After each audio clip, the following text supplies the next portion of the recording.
नमस्कार. मी विशाल भोसले यांची बायको पत्नी विशाल भोसले यांची पत्नी आहे. माझं लग्न 2024 8/2024 मध्ये झालं आणि माझं लव्ह मॅरेज झालं. मला प्रेमाच्या जाळ्यात फसवण्यात आलं आणि म्हणजे भरपूर काही त्यावेळेस प्रेम आहे म्हणून भरपूर काही प्रेमात फसवण्यात आलं. पहिलं पण त्याचं लग्न झालेलं असून त्यांनी माझ्याशी खोटं बोलून माझ्यासोबत लग्न केलं आणि जेव्हा मला गावातनं कळलं की बाबा त्याचं लग्न नाही झालेलं, त्याचा डिवोर्स नाही झाला, तेव्हा त्याच्या पत्नीचा नंबर भेटला मला आणि तिच्या पत्नीशी मी पहिल्या पत्नीशी संपर्क साधला. तेव्हा तिने पण सांगितलं की डिवोर्स झालेला नाहीये आणि पहिलं पण माझ्यासोबत आता जसं घडतंय तसं सेम तिच्यासोबत घडलं आहे आणि त्याला पहिली मुलगी आहे आणि त्याच्या वहिनीचं आणि त्याचं संबंध आहेत.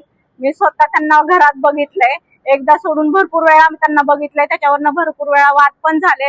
हे सगळे त्यांच्या घरच्यांना माहिती असून त्यांनी ह्याच्यावर काही सुद्धा निर्णय घेतला नाही किंवा प्रत्येक वेळेस मलाच त्यांनी हे केलं की तुझीच चुकी आहे, तुझीच चुकी आहे आणि प्रत्येक वेळेला माझ्या आईला, वडिलांना, बहिणींना धमक्या देतात की तिने असं केलं तर तुझ्या पोरीला सोडणार नाही, तुम्हाला सोडणार नाही, तुमच्या आईला घोडा लावेल. सारखं ह्याच गोष्टी, हे शब्द सारखं वारंवार आम्हाला घरातल्यांना बोललं जातं.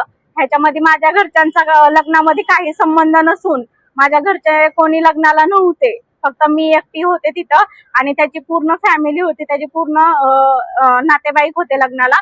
माझ्या घरचं कोणीच नव्हतं, फक्त मी एकटीच होते. त्याच्यावर विश्वास ठेवून मी त्याच्या गावात जाऊन लग्न केलं आणि त्यांनी माझा खूप मोठा विश्वासघात केला आणि मला न्याय मिळवून द्या तुम्ही सगळ्यांनी, माझी ही विनंती आहे. आणि